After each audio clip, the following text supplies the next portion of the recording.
En este libro es la verdad que acepto creer, es la enseñanza que me comprometo a seguir y es la esperanza que me atrevo a confesar. Nada me impide recibirla, nadie me evitará que la haga parte de mi vida y por ningún motivo dejaré de proclamarla. Estoy aquí para leerla, oírla y vivirla diariamente. Amén. Señor Santo, háblanos por favor, bendícenos a todos los que estamos aquí. Según necesitamos hoy, Señor, más allá de nuestros ruegos y más allá de nuestra actitud ahora, tú trasciende todo, Señor, y bendícenos. Te lo suplicamos en Cristo Jesús. Amén. Primera carta del apóstol Juan, capítulo 5, hermanos, versículos 1 al 12. Es la base de este mensaje e iniciamos una nueva serie de sermones, discipulado saludable. En este mes estaremos estudiando eso en todos nuestros cultos, discipulado saludable, y en esta ocasión, en este pasaje, Juan nos habla justamente de eso. La base para todos los sermones de este mes será un pasaje de la tercera carta de Juan, versículo 4. Lo leen conmigo, por favor, está en la pantalla. Este texto de tercera de Juan, versículo 4, ¿cómo dice? No tengo yo mayor gozo que este, el oír que mis hijos andan en la verdad. Andar en la verdad del Señor, eso es discipulado saludable. Gracias. Eso es discipulado saludable. Y el mensaje de hoy se llama Discípulos en Victoria. Leeremos el pasaje en el transcurrir del sermón, de hecho lo estudiaremos brevemente cada versículo, pero déjenme introducirme ahora de la siguiente manera. A todos nos gusta ganar, a todos nos gusta ganar. La mayoría de nosotros somos competitivos por naturaleza y no hay problema con ello. Sin embargo, hay de victorias a victorias. Algunas victorias hacen que valga la pena que nos esforcemos. Otras hacen que valga la pena que entreguemos todo, pero ninguna hace que valga la pena que hagamos trampa. ¿Está de acuerdo conmigo? Ninguna victoria vale la pena que hagamos trampa. Sin embargo, la palabra de Dios nos habla de la victoria de la fe. Juan habla en este pasaje de la victoria de la fe, que también es una victoria del amor, porque recuerde que el hermano Juan es el apóstol del amor. Una vez más, en este pasaje, una vez más, él es reiterativo con el tema del amor y habla de la victoria del amor y la victoria de la fe. Lo leeremos en un momento, pero analicemos primero esto. Victoria es sobresalir, ¿están de acuerdo conmigo? Victoria es superar, es ser mejores, llegar primero, recibir la de oro, no la de plata ni la de bronce. Como decía el barón Pierre de Coubertin, o como se pronuncia, Sitius Altius Fortius, o más rápido, más alto, más fuerte. Se acuñó eso para los Juegos Olímpicos, porque eso de tener victoria es superar algo, incluso superar a alguien. Cuando juego con mi nieto, me dejo ganar, porque él tiene que ganar siempre. Cuando juego con los jóvenes de nuestra iglesia,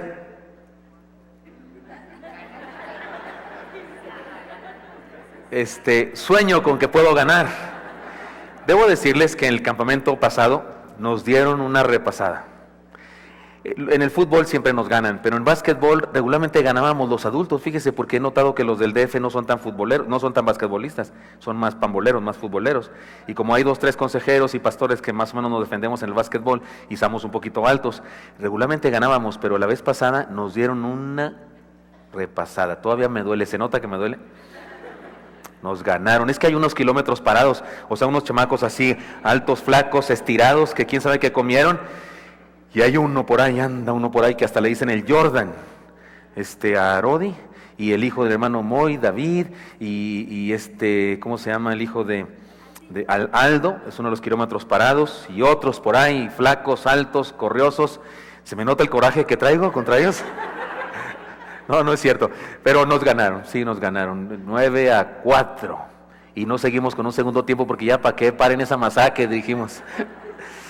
Pero el gusto que me queda es que yo les metí 3, y 2 de ellas, así de esas que, Señor, ahí te bendigo, que caiga la pelota, por favor. De hecho, un joven me dijo, no, pastor, es que usted tiene tráfico de influencias, usted ora y Dios lo bendice. Bueno, pero cuando juego con mi nieto me dejo ganar, cuando juego con los jóvenes sueño con poderles ganar, o sueño cuando era joven y podía ganar.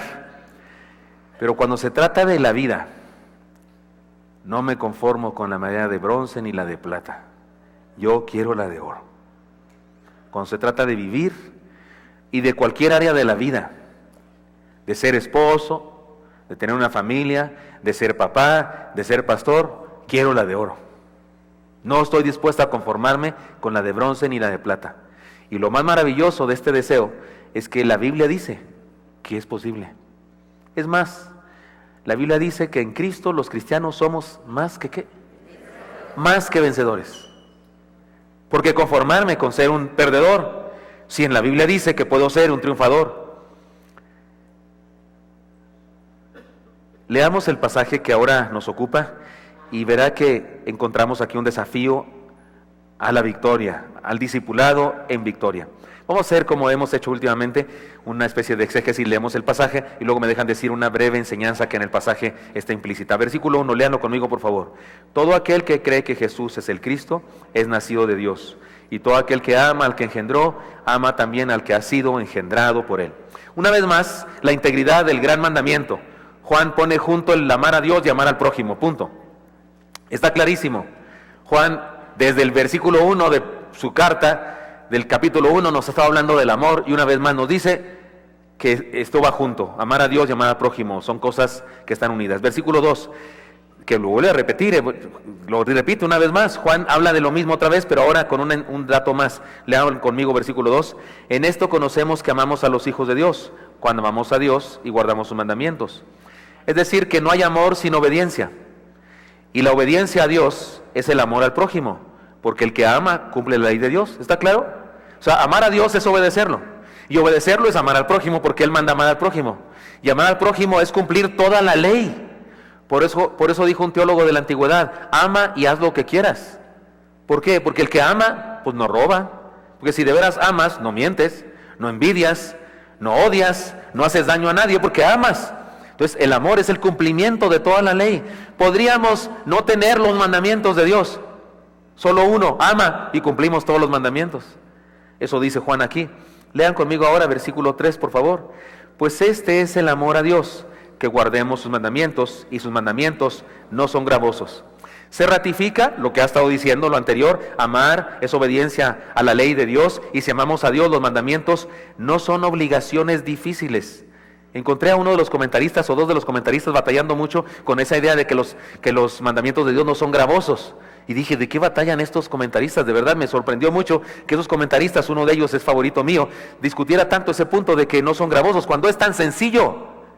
Le explico rápidamente con un ejemplo. Hermano Mondragón, ¿usted tiene una nieta? Póngase de pie, por favor, para que todos lo vean. Close up aquí al hermano, por favor. No es cierto. Pero imagínense que Dios llega con el hermano Mondragón, tiene una nieta, ¿cómo se llama su nieta preciosa? Regina, preciosa niña. Y que Dios le dice al hermano Alfredo, Alfredo, te ordeno que ames a Regina y la quieras mucho. ¿Qué dice el hermano Alfredo? ¿Qué? No, Señor, es demasiado difícil. Se requiere demasiado sacrificio. ¿Sí, hermano? ¿Le resulta fácil? Es más, estoy seguro que si Dios le dijera, no la ames, lo desobedecería. ¿No es cierto? Puede sentarse, gracias por testimonio. Sus mandamientos no son gravosos, claro, porque ha entrado a mi vida. Y Él es el amor en persona, me llena de su amor, y entonces amar al prójimo es natural. Como que los perros ladran, como que los gatos maullan. De hecho, aquí pongo eso como ejemplo. Ahí me están llamando, a lo mejor es Dios, díganle que si se le ofrece que diga algo, lo digo. Como si Dios ordenara a las águilas volar, no le sería gravoso, porque esa es su naturaleza. Igual al ser humano que ha nacido de nuevo, amar es su naturaleza. Por eso dice que sus mandamientos no son gravosos. Si tú dices, no hombre, a mí sí me cuesta un trabajo bárbaro. No hombre, amar, no, yo tengo más odio que nada, y jarocho. No sé por qué, el odio jarocho será más odio, hermano, ustedes que son de Veracruz será... No, nomás, pero eso se dice, ¿verdad? Odio jarocho. O alguien acuñó eso. Versículo 4. Porque todo lo que es nacido de Dios vence al mundo. Y esta es la victoria que ha vencido al mundo, nuestra fe. ¿Quién es el que vence al mundo sino el que cree que Jesús es el Hijo de Dios? La más grande victoria del ser humano es la fe, creer. He aquí una evidencia clara del libre albedrío de los seres humanos y la necesidad de una respuesta humana a la soberanía y la gracia de Dios.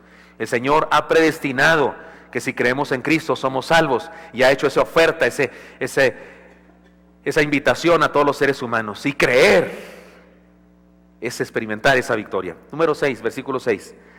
Este es Jesucristo, que vino mediante agua y sangre, no mediante agua solamente, sino mediante agua y sangre. y el Espíritu es el que da testimonio, porque el Espíritu es la verdad. Esta es una respuesta a alguna herejía gnóstica que no conocemos del todo. No estamos seguros qué cosa está contradiciendo Juan, pero significa que el Señor Jesús era realmente hombre y Dios, y que su sufrimiento en la cruz fue real. Tal vez tiene que ver con lo siguiente: los gnósticos decían que el hombre Jesús, así decían ellos, el hombre Jesús había recibido la divinidad en el momento del bautismo, el agua, y que antes de la crucifixión la divinidad se le había salido, lo había dejado, así que él había muerto, bautismo en la sangre. El que había muerto en la cruz era solo un hombre, no era Dios, no era el Hijo de Dios. Eso era imposible, decían los gnósticos, que no toleraban esta idea. Y Juan rechaza esa idea contundentemente. Tal vez es Juan, tal vez es otro escribano. Voy a explicar eso con el siguiente versículo. Lean conmigo ahora 7 y 8. Porque 3 son los que dan testimonio en el cielo: el Padre, el Verbo y el Espíritu Santo, y estos 3 son uno. Y 3 son los que dan testimonio en la tierra: el Espíritu, el agua y la sangre, y estos 3 concuerdan. Déjeme le explico lo siguiente, porque me siento obligado como pastor decírselo. Usted puede discutir un día con un testigo de Jehová y le saca con una historia, una idea que voy a decir ahora, o tal vez usted se topa con un libro y entonces puede confundirse. Pero déjame decirle algo: este pasaje muy seguramente no fue escrito por el hermano Juan, el que escribió la carta. No está en los manuscritos más antiguos. Usted sabe que no tenemos ningún autógrafo de los evangelios, ni de ninguna carta, ni de ninguna parte de la Biblia. Es decir, no tenemos ningún escrito de puño y letra por alguno de los autores que sabemos que fueron los autores. No tenemos el evangelio de Mateo escrito por Mateo, ni ninguna carta de Pablo escrito por él. Tenemos copias de copias de copias de copias. Lo bueno es que tenemos muchas, en algunos casos miles. De tal manera que si un copista se equivocó en algo, no se equivocó igual que el otro copista, y entonces al ponerlas todas juntas podemos distinguir cuál era el original, tomando en cuenta que algunos se equivocaron en una parte y otro en otra parte, pero no todos se equivocaron donde mismo, y entonces se distingue cuál es la original. Pero resulta que en los manuscritos más antiguos no está este pasaje. Pero no se preocupe, no se entristezca. No hay problema con nuestra fe, porque está de acuerdo con las enseñanzas bíblicas. La idea es tomada del Antiguo Testamento, que decía que todo juicio respecto a una verdad requería del testimonio de 3 testigos. Y en el texto se nos habla de 3 testigos: el Espíritu Santo se manifestó en Cristo en el bautismo en agua, y su bautismo en sangre fue una prueba contundente de su mesianato.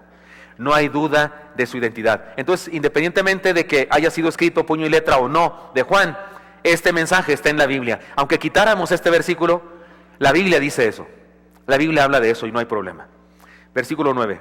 Pero si un testigo de Jehová le dice a usted: es que ese versículo no está porque ellos no creen en la Trinidad. Ese versículo no está en la Biblia y no sé qué. Usted puede decirle: no te preocupes.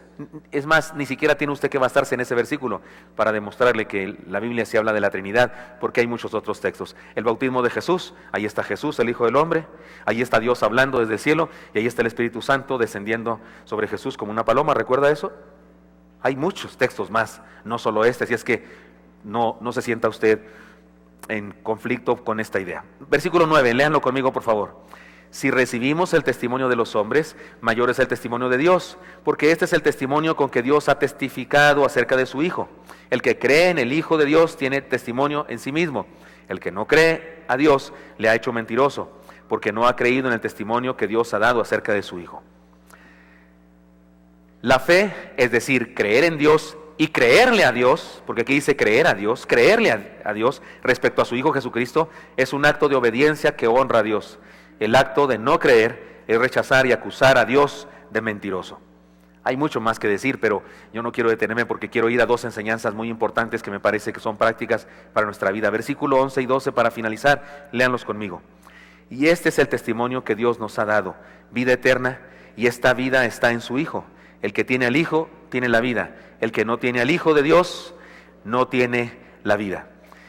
Dios como testigo, ahora ya no son 3 testigos como se decía en el Antiguo Testamento, sino Dios mismo es testigo, da testimonio de 3 cosas: que la vida viene de Él, que la vida nos ha sido dada por medio de su Hijo, y que el que tiene al Hijo tiene la vida, y el que no tiene al Hijo está perdido, punto. De hecho, este es el resumen de Juan 3:16, este es el resumen de toda la teología cristiana, este es el resumen del mensaje de salvación, es el resumen del Evangelio.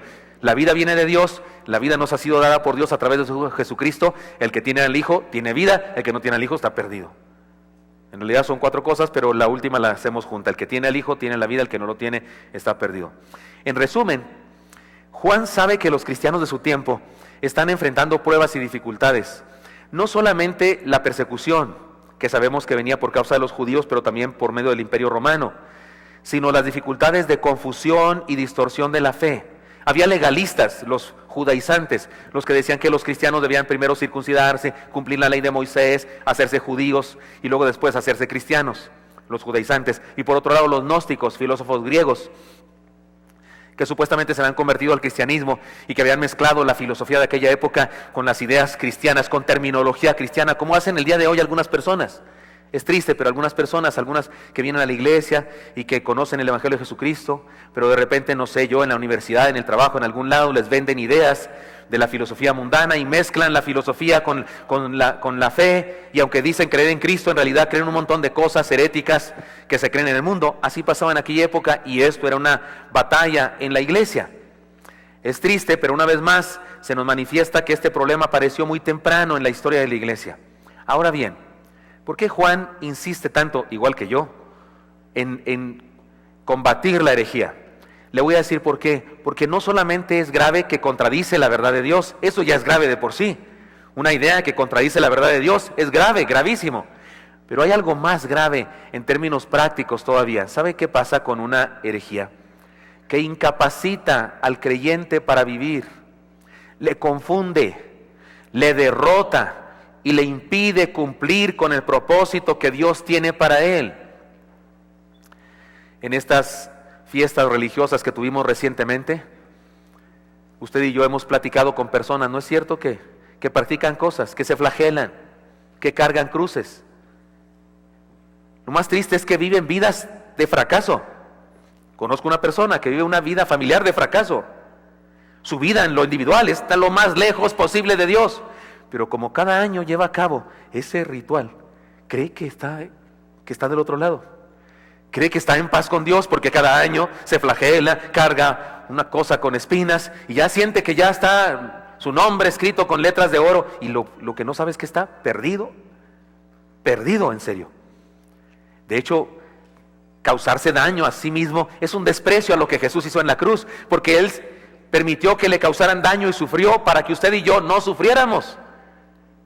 Entonces, que nos causemos daño queriendo salvarnos es un insulto a lo que Él hizo en la cruz.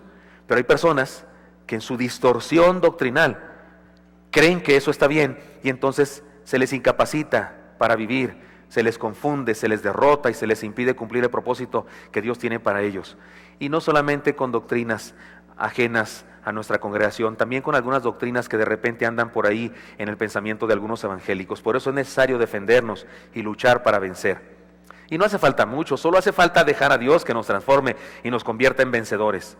Así que el pasaje me parece que nos habla por lo menos de 2 áreas en las que ustedes y yo debemos ser campeones. Permítame entonces compartir estas 2 áreas. Número 1, la victoria del amor. Eso se oye bonito, ¿no? Es un buen nombre para una telenovela, ¿no? La victoria del amor, de Gilberto Gutiérrez. En lugar de Corín Tellado, ¿no? O de esas cosas. La victoria del amor. El problema para entender esta enseñanza de Juan es el concepto del amor que se maneja en el mundo. Ya lo he dicho, pero déjenme explicarlo ahora una vez más y de otra manera. Regularmente se confunde amor con cariño y pasión. El cariño es un sentimiento ciertamente egoísta. Quiero a alguien conmigo. Quiero algo de alguien para mí. Y cuando ejercemos el cariño, podemos sentirnos muy mal si no tenemos lo que queremos. Porque quiero algo. Y si no lo tengo, sufrimos, nos amargamos y en ocasiones hasta llegamos a odiar a la persona, cosa o circunstancia que nos impide tener lo que queremos. Porque cariño es egoísta. Quiero algo para mí, conmigo, a alguien conmigo. Y si no lo logro tener, me frustro, me amargo y hasta llego a odiar y me enfermo. Estoy enfermo de amor. Discúlpeme, la niña de Guatemala no estaba enferma de amor, estaba enferma de cariño. Con todo respeto para esa sacra poesía que todos declamamos en la primaria. Porque usted o declaró La Niña de Guatemala, o declaró El brindis del bohemio, o declamó Mamá soy Paquito, o declamó ¿Por qué me retiré del vicio? O El llanto de Garrico, como reír llorando, ¿no? ¿Usted cuál le clamó pues, chamaco? Otra pues. El cariño es un sentimiento ciertamente egoísta. La pasión tiene que ver con biología de nuestro cuerpo. Se relaciona con hormonas y un proceso biológico en nuestro cuerpo que nos atrae hacia otra persona.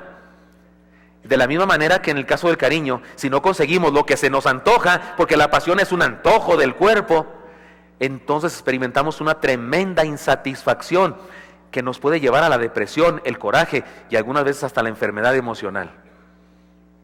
Así que el cariño y la pasión son experiencias universales. Todos queremos a algunos y no queremos a otros, y algunos hasta los aborrecemos. Todos sentimos atracción por alguien y repulsión por otros. No hay nada de nuevo en eso. Los animales andan parecidos en ese asunto, como nosotros. Mucho menos en este tiempo en el que se exalta tanto el sentimiento de cariño y la pasión y erróneamente se le confunde con el amor. No hay nada nuevo, por donde quiera hay cariño y pasión. Las canciones hablan de eso, aunque usan la palabra amor, pero en realidad de lo que hablan es de cariño y pasión. Muchos jóvenes hablan de estar enamorados, cuando en realidad están encariñados y o apasionados, o las dos cosas. Por eso sufren tanto cuando terminan sus relaciones o cuando no se consolida una relación que esperaban tener. De hecho, el sufrimiento por causa de una ruptura de una relación es directamente proporcional al egoísmo involucrado en ello. No se ofendan, pero analícelo y verá que así es. Mientras más egoísmo ponemos, más sufrimos cuando perdemos a alguien o algo. No era amor, es cariño y pasión. Quiero a alguien conmigo. Porque si de veras amo, lo que anhelo es que esa persona sea feliz. Y si esa persona es feliz sin mí, pues es el problema. Si de veras la amo, pero si la quiero conmigo, entonces es cariño, es pasión, la necesito, se me antoja. Pero no amor necesariamente. Tengamos cuidado con eso. Algunas personas hasta consideran así como inmoral que los ex esposos, después de divorciarse, se lleven bien. Porque hay quienes piensan que lo correcto y moralmente digno después de divorciarse es odiarse y maldecirse mutuamente. Y algunas personas creen que, ¿cuál es el problema? Voy a cancelar anticipadamente. Amo a esta mujer que se llama la Yani, mi esposa. No imagino sin ella. Que un día, por eso cancelé anticipadamente, que un día no somos nada. Disculpe, yo seguiré preocupándome por ella. Digo, ya estoy como si fuera a pasar. Cancelo, ya dije. No entiendo. Mejor pongo otro ejemplo, ¿verdad? Olvídense de eso. Insisto, el sufrimiento por algo que perdemos es directamente proporcional al egoísmo que ponemos en ello. Pongo un ejemplo que todos hemos vivido. Se nos muere un ser querido. Se muere mi madre. Era creyente. Gracias a Dios, poco antes de morir, entregó su vida a Jesucristo. Mi esposa le predicó el evangelio y ella conoció a Cristo. Y estoy seguro que se fue al cielo. Y yo lloro. Y mis hermanos lloran.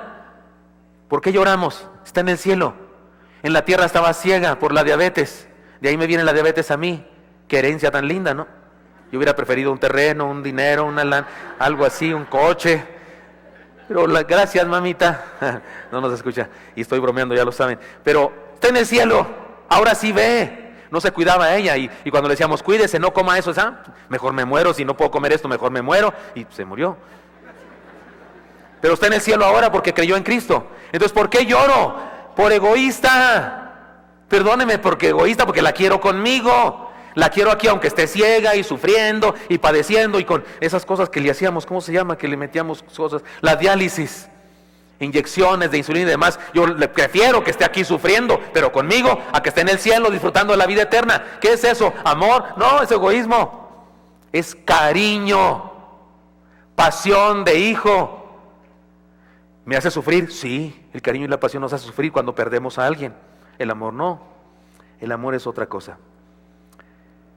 En cambio, lo que dice la Biblia respecto al amor es un asunto extraordinario y demandante. Leamos solo una partecita del himno al amor. Primera a los Corintios capítulo 13, es el himno al amor. Solo leamos versículos 4 al 7, nomás una probadita. Léanlo conmigo, dice así.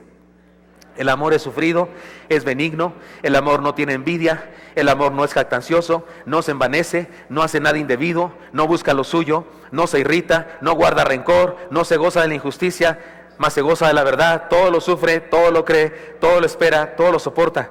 Oiga, una de las ideas que más evidentemente establecen la diferencia entre cariño y pasión con el amor son estas. Dice, no busca lo suyo.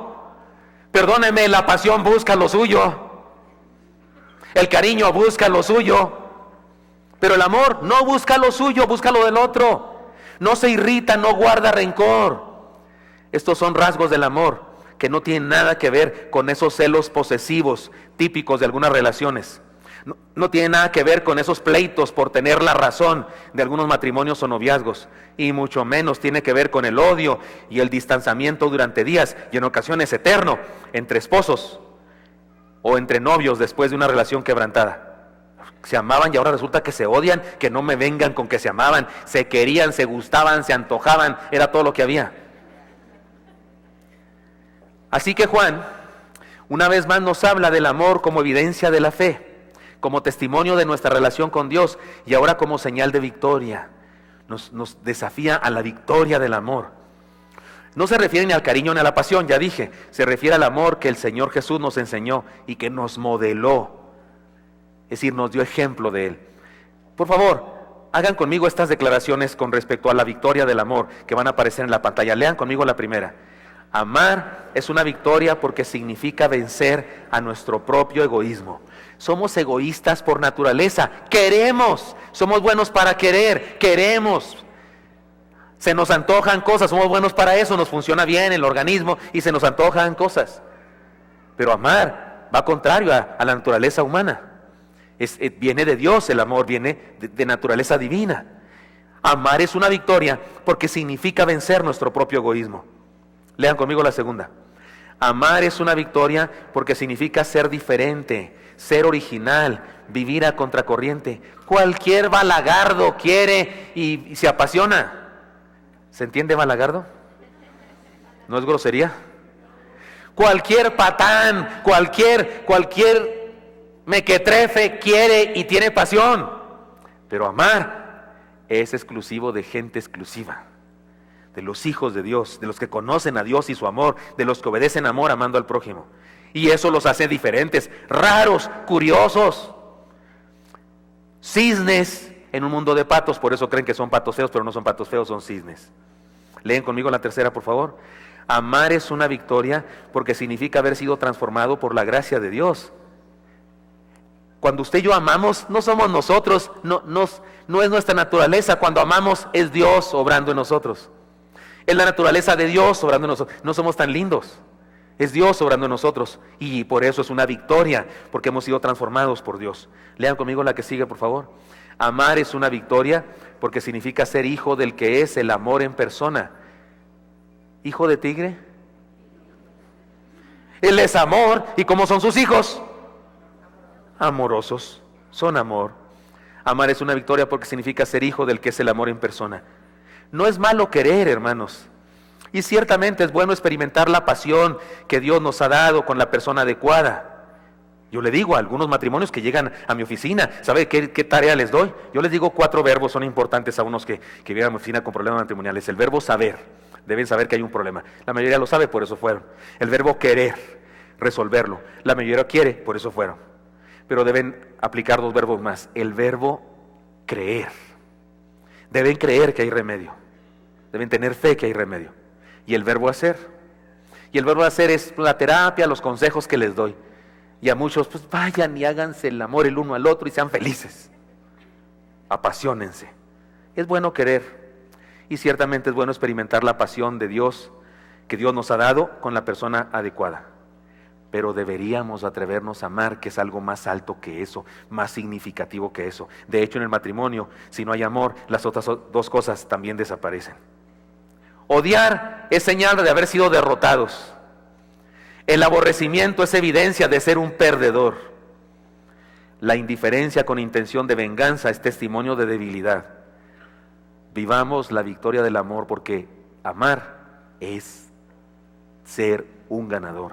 es tener victoria. Ya dijimos, es tener victoria sobre nuestro egoísmo, es tener victoria sobre la moda y la tradición, es tener victoria sobre mi personalidad porque he sido transformado, es tener victoria sobre mi naturaleza porque he sido hecho hijo de Dios, es tener victoria sobre lo común y me convierte en una persona extraordinaria. Hermanos míos, vivamos la victoria del amor.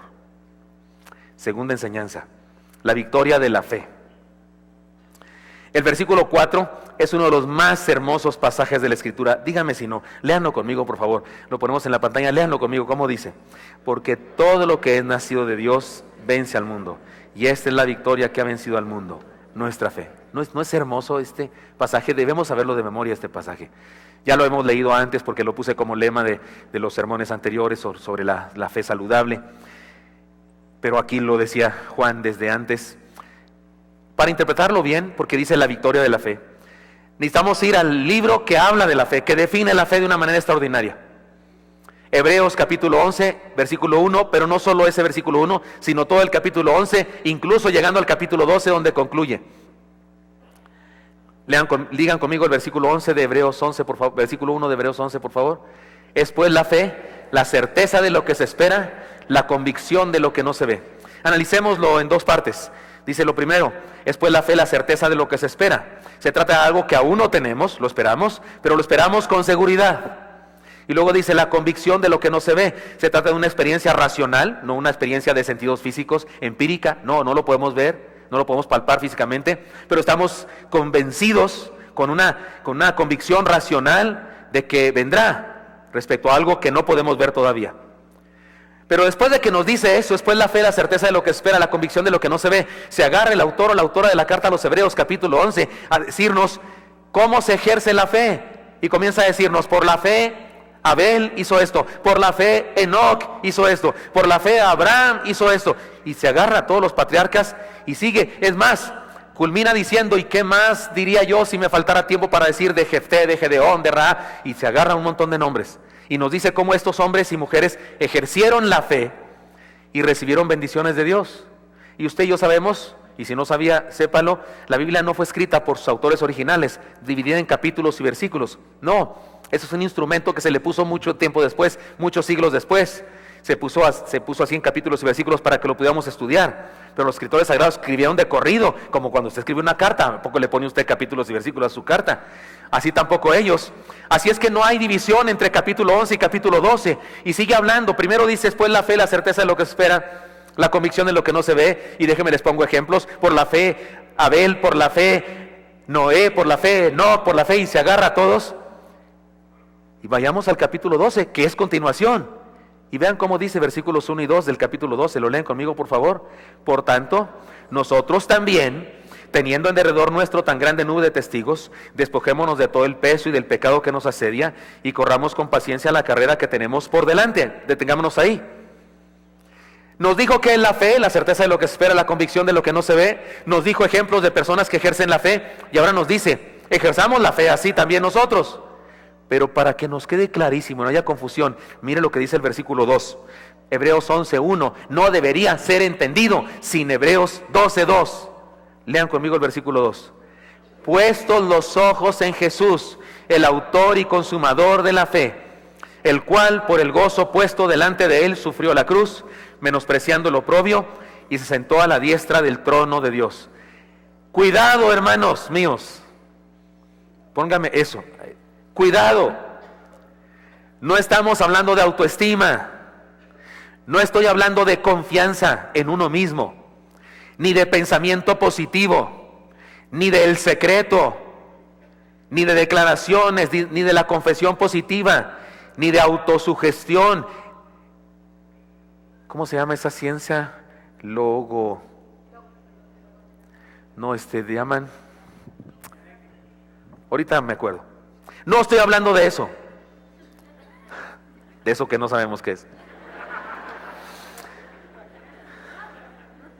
Estamos hablando de una sola cosa: poner nuestra confianza absoluta en el Señor Jesús. Puestos los ojos en Jesús, el autor y consumador de la fe. Nos dice que es en Jesús y luego nos aclara, autor y consumador de lo que dice Hebreos 11:1. Es pues la fe, la certeza de lo que se espera, la convicción de lo que no se ve, puestos los ojos en Jesús, el autor y consumador de la fe. En este mundo hay una herejía muy popular. Hay un pensamiento, una doctrina herética muy popular en todas las religiones del mundo entero.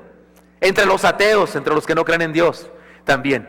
Es una herejía interdenominacional, interreligiosa, interfilosófica.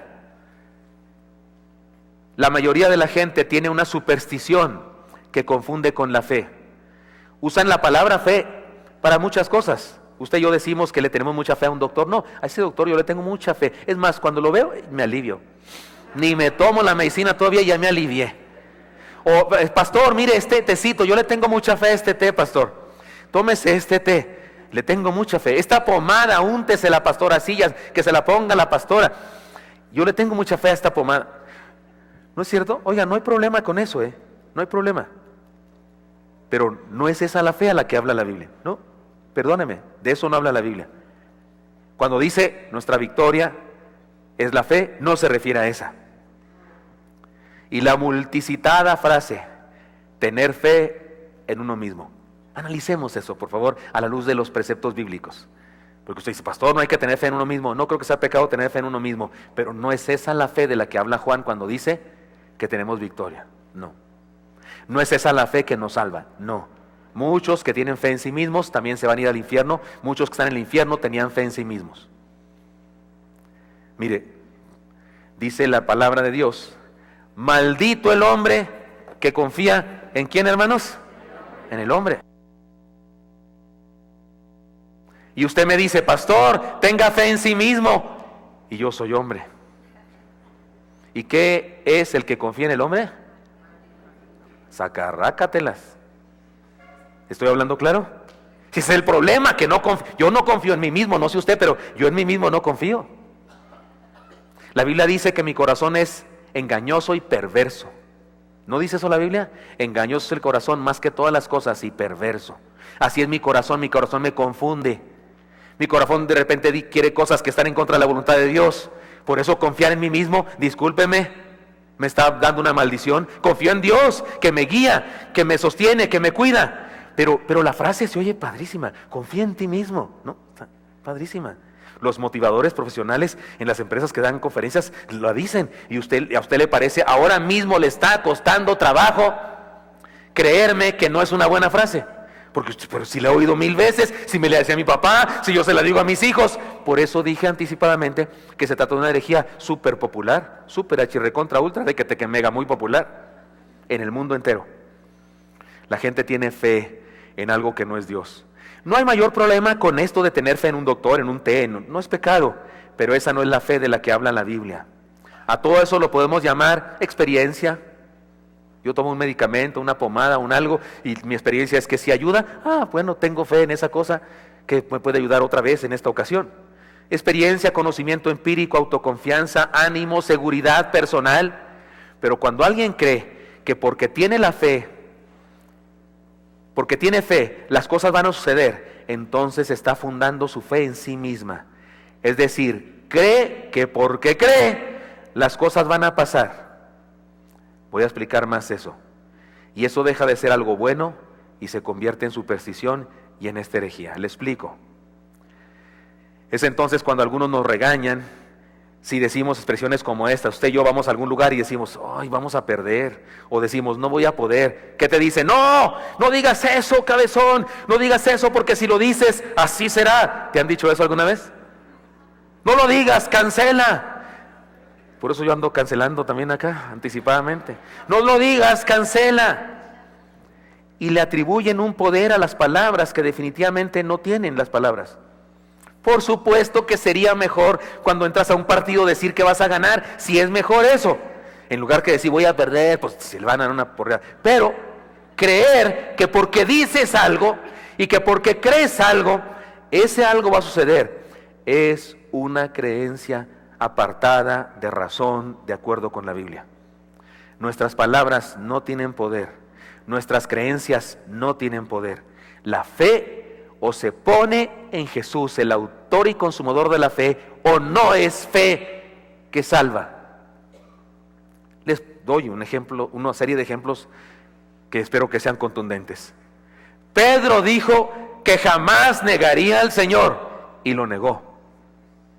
Jeremías dijo, no puedo, soy niño, y se convirtió en un gran profeta. El rey Saúl dijo, yo puedo, y realizó un sacrificio que no le correspondía y fracasó y fue rechazado. Moisés dijo, no puedo, no tenía confianza en sí mismo Moisés y dijo, no puedo, soy tartamudo, y liberó al pueblo de Dios, una gran hazaña que lo convirtió en un hombre extraordinario. Como dicen en mi rancho, ¿qué hubo? Los que decían que creían no lograron nada. Los que declararon que podían no lograron nada. Y los que dijeron no puedo, al decir no puedo, ¿qué estaban diciendo? Confesando su incapacidad. Claro que no podían, pero dejaron que Dios pudiera en ellos y el milagro se hizo. La fe no funciona por sí sola, la fe funciona por donde se deposita, punto. La fe no está fundada en nuestras palabras, ni en nuestras creencias o autoconfianza. Nuestra fe está fundada en Jesús y si no está fundada en Jesús, no es fe, es superstición. El problema es que nuestro típico orgullo humano nos hace que nos encante que las cosas sucedan por nuestra causa. Nos encanta presumir que las cosas pasan porque yo dije, porque yo declaré, porque yo creí. Nos sentimos muy orgullosos cuando pensamos que un milagro que sucede es porque yo oré. De repente incluso en las iglesias hay un motivo de oración general y Dios nos contesta y sale alguien por ahí que dice, ay, es que yo oré, es que yo ayuné. No, pastor, es que yo lo declaré, yo ya sabía que iba a pasar. Como presumiendo que fue por usted. ¿Qué nos pasa? Por Dios, ¿qué nos pasa? Eso es orgullo y soberbia. No hay un solo milagro en este mundo que haya pasado porque usted o yo dijimos o creímos o declaramos. Es por su gracia, su poder y su magnificencia. De hecho, por esa razón también hay cosas que no suceden.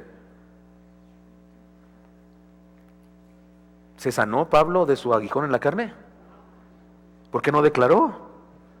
Declaro, aguijón, te ordeno. Porque, ay, Pablo, challenge. Hubieras visto el canal Enlace para que te enseñaran a declarar. Hubieras ido a que te tumbara ese loco que se quita el saco y tumba a las personas para que declarara. 3 veces, dice Pablo, le he suplicado al Señor y me ha dicho no. ¿Y qué más le dijo el Señor? Bástate mi gracia. Así me gustas, Pablo. Así me gustas, humilde. Con ese problema que tienes, así me gustas porque eres humilde y no te ensoberbeces sobremanera. ¿Qué nos pasa? Perdónenme, hermanos en Cristo. En el mundo esta idea de que porque yo digo, porque yo creo, se encuentra esta herejía. Búsquese a cualquier inconverso y le aseguro que también cree eso. Andamos usted y yo creyendo eso también. Es un error gravísimo. La fe o está fundada en Jesús y en su poder, en su gracia, o no es fe, es superstición. El problema, insisto, es nuestro orgullo. Esta es la razón por la que Juan habla de tener una victoria de fe. Lean conmigo estas declaraciones sobre la victoria de fe, por favor. Número 1. La fe es una victoria porque significa aceptar nuestra incompetencia. Y es aquí donde la puerca torció el rabo. Se nos dificulta eso. Aceptar que no es por mis fuerzas. O sea que fíjese que la fe verdadera es justamente lo opuesto a esa superstición que se enseña en algunos grupos evangélicos, religiosos evangélicos, en algunas comunidades que no son iglesia, me parece, son negocios religiosos, en donde se enseña que es por tu palabra, porque declaras, porque dices, porque crees, porque lo sueñas. Si lo puedes imaginar, lo puedes lograr. Esos que dicen eso, es justamente lo opuesto a esto, porque la victoria de la fe inicia cuando declaramos nuestra incompetencia. ¿Se acuerdan de Jairo? ¿Se acuerdan de aquel hombre? Va con el Señor, tiene una hija enferma, el Señor le dice, vamos a tu casa, y cuando van a su casa, llegan los mensajeros de su casa y le dicen, ya no molestes al maestro, tu niña ha muerto. ¿Se acuerdan de eso? Y le dice el Señor, no temas, cree solamente. Y él dice, creo, Señor, y añade, ayuda a mi incredulidad. ¿Qué está haciendo este hombre? Me encanta ese pasaje. Algunos de esos promotores del Evangelio de la Prosperidad lo quitarían, porque resulta que aunque dudaba, dice, ayuda a mi incredulidad. Dígame una cosa, ¿hubo milagro? ¿Su niña sanó? ¡Sí!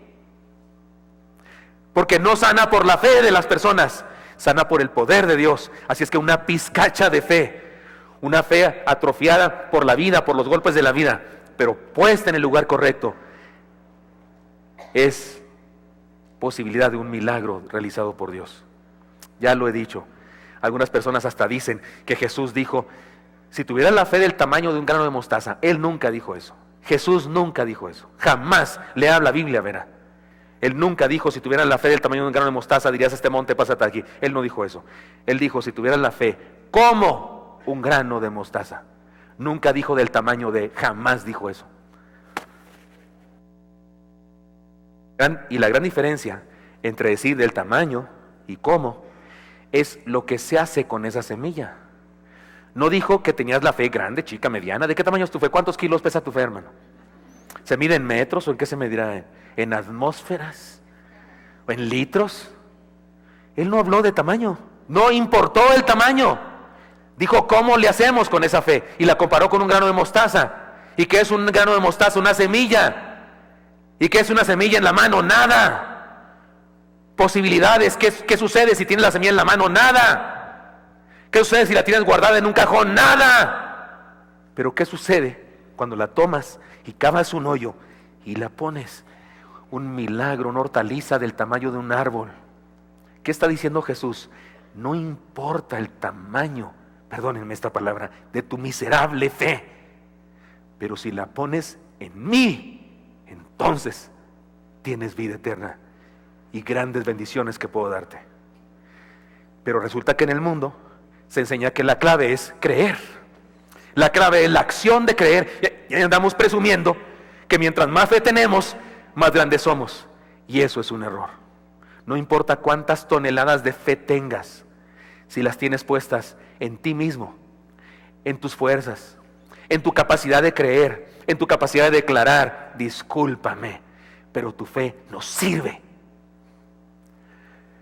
Pero si has sido herido por la vida, has tenido traiciones y dificultades, y te queda muy poquita oportunidad de creer, y tu fe viene al Señor como soldado vietnamita después de una explosión de una mina que pisaste, y así viene tu fe, es cuálida, pero la pones en Jesús, tienes vida, amigo.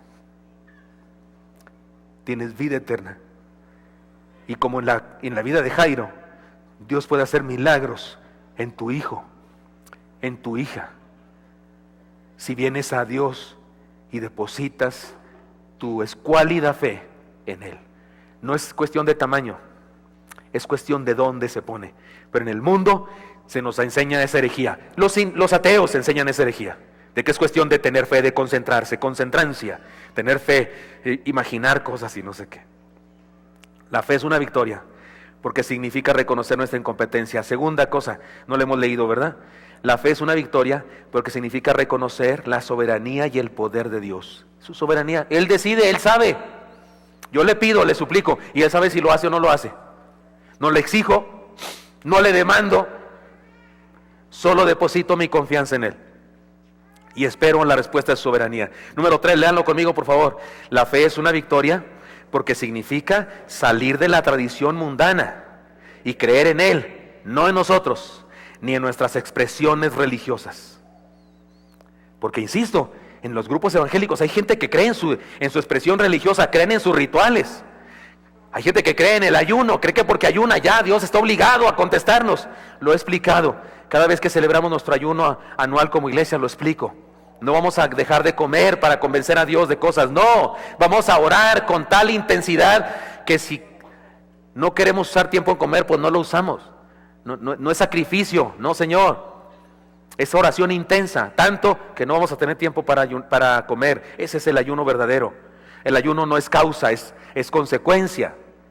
Ayunar no causa que Dios conteste. No, el ayuno es consecuencia. Quiero orar tanto que no voy a comer. No tengo tiempo para eso porque voy a estar orando. Es consecuencia, no causa de nada. Lo único que causa milagros es Dios y su amor. Lean conmigo la siguiente expresión, por favor. La fe es una victoria porque significa atrevernos a descansar en un poder superior, Dios. Es un triple salto mortal. Es peor que lanzarse en paracaídas para algunos, espiritualmente hablando, porque es confiar en que hay alguien más grande que yo, y aunque no veo cosas, me lanzo, pero con la absoluta seguridad de que tengo victoria. Yo aprendí esto de creer de descansar en un poder superior, cuando estuve enfermo. No sé cuántos de aquí ya eran miembros de esta iglesia, hace 12 años, o cuánto hace de eso que me dio un infarto.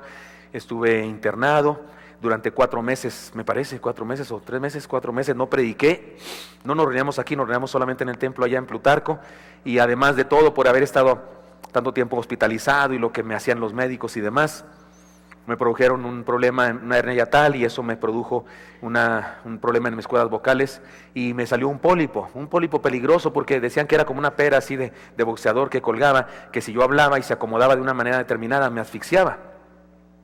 Era peligroso, así es que cuando fui al otorrino me dijo no hable más, y guardé silencio, me parece más o menos por un mes. Llamaba a mi esposa por medio de una campanita, siempre quise hacer eso. Todos venían. Todavía lo intento, pero ya nadie me pela, como ya hablo. Oigan, estaba ahí en mi casa, escribía en una computadora lo que le quería decir a los diáconos. Ellos leían lo que les quería decir, pero había problemas, igual que en cualquier comunidad de fe. En la iglesia de repente había problemas, había cosas que hacer. Tenía que ejercer mi autoridad pastoral. Necesitaba venir a la oficina y decir 2, 3 cosas a las personas, y hagan esto y hagan lo otro, porque Dios dice aquello. Pero no podía hablar. Así que, ¿cómo le hacemos, Dios? Y yo ahí retorciéndome en mi sillón y en mi escritorio. Dios, ¿qué pasa? Soy predicador, por favor. ¿Cómo que no tengo voz? Y hay cosas que hacer y tengo que decir. Y clarito entendí su mensaje. Me quedó claro. Y Él me dijo, no te necesito. No me haces falta. Soy Dios. Nadie me hace falta. Ni tú ni nadie. Cuando te uso es por mi gracia. Es porque quiero usarte. Pero también puedo no usarte porque soy Dios. Así que tu voz y tu garganta son solo instrumentos míos. Yo soy Dios. Y tuve que descansar en Él. Tuve que depositarme en sus brazos y decir, adelante, que pase lo que pase, este es asunto tuyo. Yo descanso. Y lo aprendí también, que desde entonces descanso mucho. Por eso de repente algunos de ustedes, algunos líderes de la iglesia, algunos de ustedes, mi familia también, de repente me dicen, hay que hacer esto, hay que hacer aquello, pero ¿por qué no hacemos esto? Yo tranquilo, porque yo no soy Dios y Él no me necesita. Cuando me quiere usar, me da indicaciones y hago lo que me dice. Pero hay ocasiones en las que Él decide que cosas sucedan porque Él tiene poder y tiene propósitos para cada cosa. Oh, sí aprendí eso, claro que sí. La fe es una victoria porque significa atrevernos a descansar en un poder superior en Dios. Lean conmigo la que sigue, por favor. La fe es una victoria porque significa estar seguros y ver anticipadamente lo que Dios prometió que hará y nos dará. Es decir, es tener esperanza. Podría yo decir aquí, la victoria de la fe es tener esperanza, porque la esperanza es un resultado de la fe. Porque tengo fe, espero con seguridad algo que viene. Lean conmigo la que sigue, por favor. La fe es una victoria porque significa creer en lo que la mayoría duda. Cualquier balagardo duda. Cualquier gente duda. Pero creer es una victoria del cristiano. Lean conmigo la que sigue, por favor. La fe es una victoria porque significa tener un encuentro personal con el Señor. Cada vez que creo en Él, me encuentro con Él. Cada vez que confío y deposito mi absoluta confianza en Él, tengo un encuentro con Él. Y por último, lean conmigo, por favor. La fe es una victoria porque significa tener seguridad de vida eterna. Punto. Ni qué explicar eso. Ese es beneficio más grande, ¿no? Algunos aman tanto dudar que aunque la frase filosófica original fue pienso, luego existo, han inventado esta otra frase, dudo, luego existo. ¿Han oído este punto de vista filosófico? ¿Y saben qué? No hay problema, me encanta. Si alguien aplica su pasión por dudar a sus propios pensamientos, tiene razón, dude. A sus propias ideas, tiene razón, dude. A su estilo de vida, tiene razón, dude. Pero cuando se trata de Dios, hermanos míos, hay que creer o estamos perdidos. El problema es que la mayoría del día de hoy cree solo en lo que puede ver. Creen en sí mismos. Y algunos viven la superstición de creer en su acción de creer. Ya expliqué eso alguna vez, pero déjenme explicarlo una vez más. Hermano Alfredo, ya lo agarré de ejemplo. Si el hermano Alfredo saltara, no lo haga ahora, pero solamente voy a usar su nombre. Si el hermano saltara y yo lo cacho en el aire y lo sostengo, no soy tan debilucho, sí lo podría hacer. Pero ¿podría yo saltar y cacharme a mí mismo en el aire? ¿Y quedarme en el aire? ¿Podría? Eso es lo que cree esta superstición generalizada en el mundo. En lo único en que está fundada la fe de los supersticiosos es en su fe. O sea, creen que las cosas van a pasar porque las creen. Su único fundamento es que lo creen. Ya me vi. No me late que ahora sí. No, ahora sí. No, yo creo que siento que sí.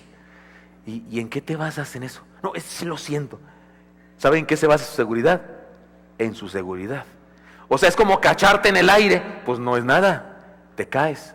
La fe debe tener un fundamento. El reto es tener fe en Jesús. El reto es salir de la tradición del mundo y dejar de ser del montón.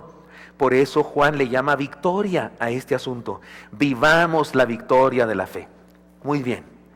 Para concluir, hermanos, Él es nuestra victoria. Por su amor nosotros podemos amar y cuando amamos somos victoriosos.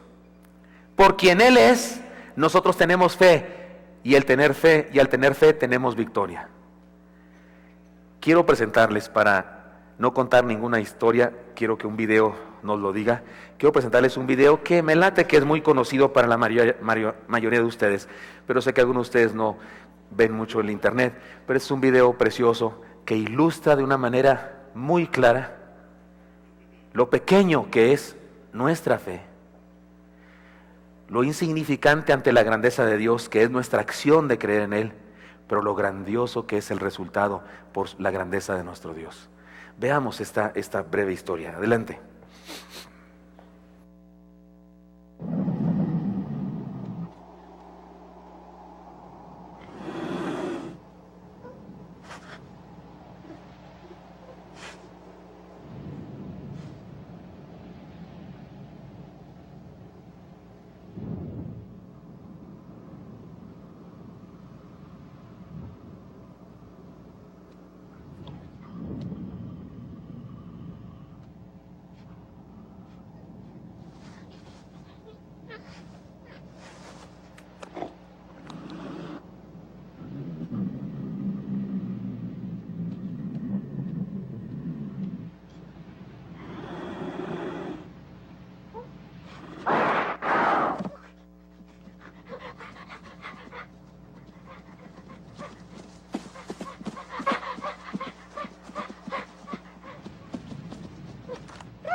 Me parece que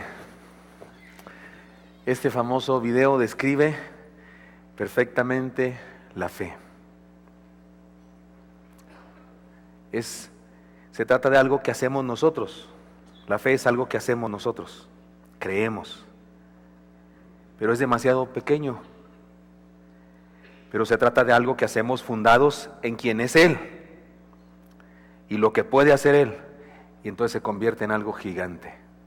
Un osesno precioso, chiquito, y empieza, cuando ya no hay remedio, a enfrentar al poderoso puma y le gruñe, pero es pequeño. Yo creo que al principio hasta creyó que dijo, qué bárbaro, qué gruñido tengo, ¿no? Dijo, ¿cómo no lo hice antes? Y luego lo veo y dice, ándele. Y para la otra le grito más fuerte, ¿no? Pensó. Y cuando menos piensa, voltea y ahí está enorme, su mamá osa gigantesca. Eso es la fe. Mi esfuerzo es lo máximo que yo puedo hacer, creer, es todo lo que puedo hacer. El enemigo es demasiado fuerte para mí, pero cuando creo en Él, no en mí, no en mi fe, no en mis declaraciones, cuando creo en Él, entonces Él aparece y gigantesco y me defiende y me bendice.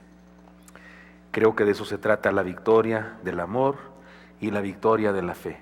Y usted y yo deberíamos ser gente victoriosa. La Biblia nos declaró campeones, más que vencedores, nos dice. Y más que vencedores significa más que la medalla de oro, porque la de oro es para los vencedores, pero para los más que vencedores es más que oro. Más que vencedor es más que llegar en primer lugar. Más que vencedor es más que saltar más alto.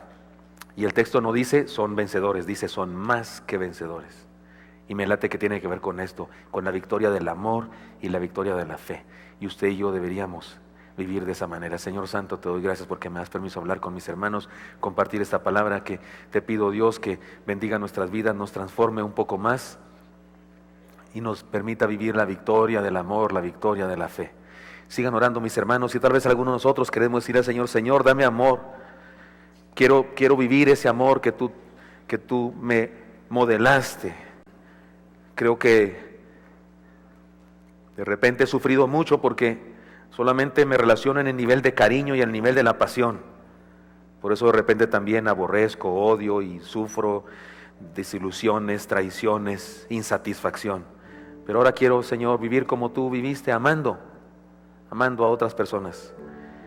Y quiero vivir creyendo, Señor, no confiando en mí, ni en mi acción de creer, sino en ti, Señor. Quiero poner mis ojos en ti, que eres el autor y consumador de la fe. Si alguno de nosotros quiere decirle eso al Señor, ahí en su lugar, levante su mano y oremos juntos, por favor. Oremos juntos. Dios le bendiga, Dios le bendiga, Dios les bendiga a todos los que tienen su mano alzada. Dios les bendiga, les felicito. Pueden bajar su mano. Y de hecho, tal vez alguno de nosotros se siente como ese osesno, acorralado por el mal. Y le queremos decir al Señor, Señor, creo en ti. No puedo yo. No es por mi fuerza, no es por mi poder, lo acepto. Aquí sí lo declaro. Declaro mi incapacidad. Eso sí sería correcto. Declaro mi incompetencia, pero creo en ti, Señor. Y te suplico que intervengas y me defiendas y me bendigas y me salves y me transformes. Dígaselo, hermano, hermana. Señor Santo, escucha nuestros ruegos. Escucha a mis hermanos y mis hermanas y bendícenos, Dios. Y gracias, Señor, por quien eres y por lo que haces en nosotros. Bendito seas en Cristo Jesús. Amén.